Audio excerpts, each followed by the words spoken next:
Right, so this is the last lab video. We left off and I had just run this command. I was waiting on it to finish, populating the by decade. Now I'm running the final command.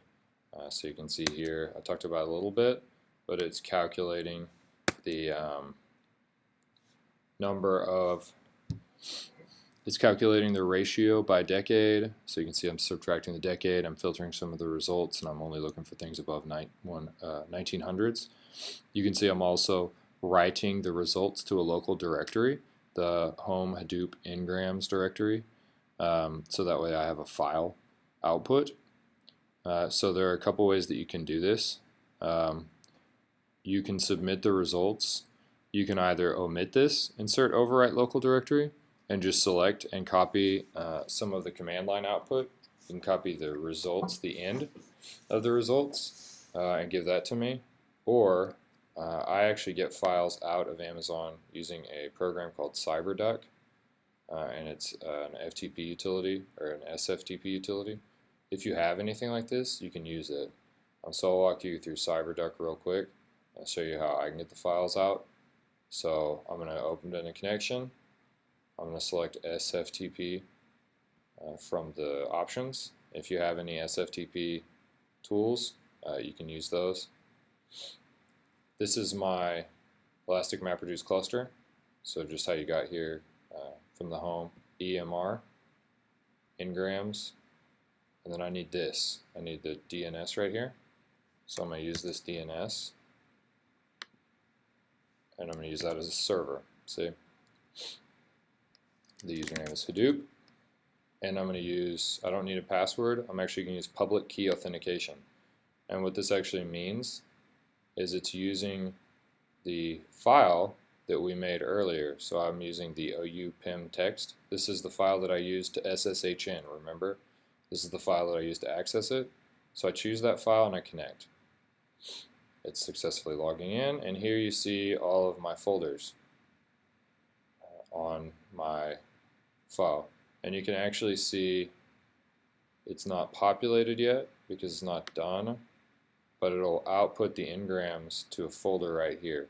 So you can see I told it to output to home Hadoop ngrams, and I'm already in home Hadoop.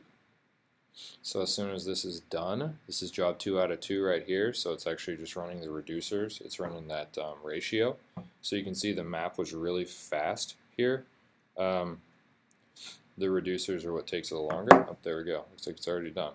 So like I mentioned, right, I have a pretty powerful cluster. That's the advantage to it.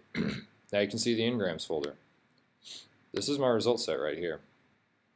So I can download this to my local drive. It's 18 megs, so it's copying it down.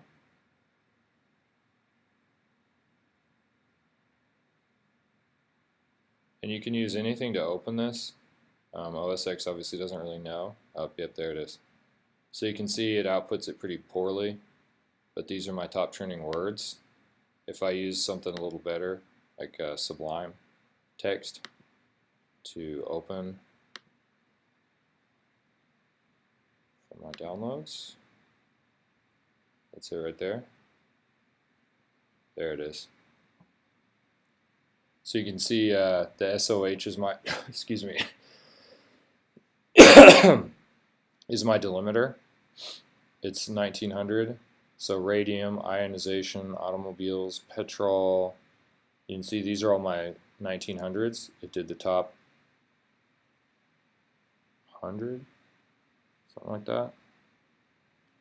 So if you pull this into a visualization tool, you can limit the results, you can filter it, you can parse it, you can do a lot of different analysis with it.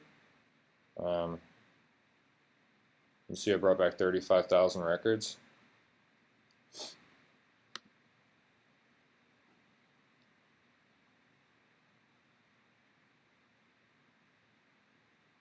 Yeah, we can limit it though. So you could do something if you wanted to get fancy with it. You could do like to the top 10, limit it to the top 10 records. So it didn't show us all of these results, it just showed us the highest. But fundamentally what this tells us is the rate of change for each word over the decade. So what we've done is we've taken a huge data set, we've parsed it out, and we've produced a view like this, right, where we've got some condensed information. If you wanted to do some further analytics on this, add stems or other sophistication, you could use this data set for your project.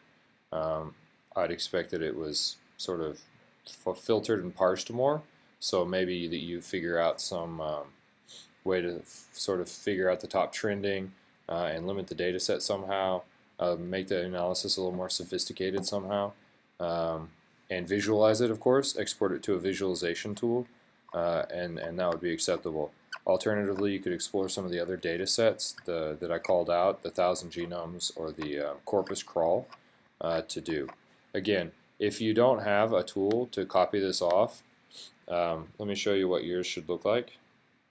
So if you don't have a tool to copy it off in your instructions, just omit this top line.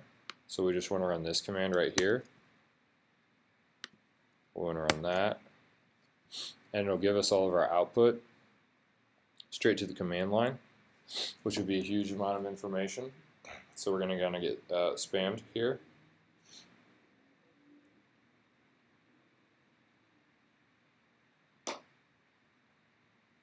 Whenever it completes pretty shortly. And you can just copy the last however many lines and submit that. So we'll see that here in just a second. This didn't take very long last time.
I'll experiment with the limiting here in a minute.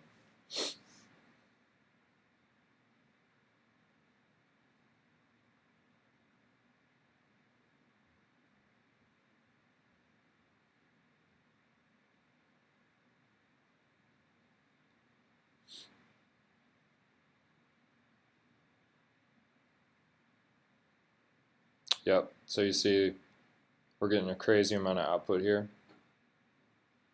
You're just going to have to wait for it to complete.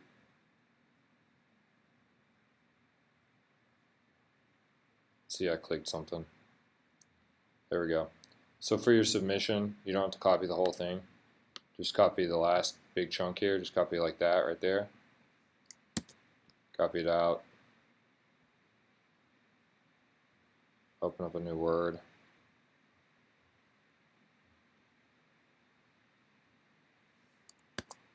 And you can submit this right here. And submit that to the Dropbox. Or if you downloaded the whole file like I did, submit that, right? You can submit this bit of it. That's obviously a pretty big file. I don't think Dropbox will have a problem. If it does, just provide part of it, but start at the bottom like I did right here. And again, like I was kind of starting to, you can experiment with how you limit. You can write a limit clause, the thing to keep in mind is if you limit this right here, it won't show us the top 10 by decade. It'll show us the top 10 for 1890 because it's sorting by decade and then sorting by increase. So there's definitely a way to do that. You can play around with it. All right.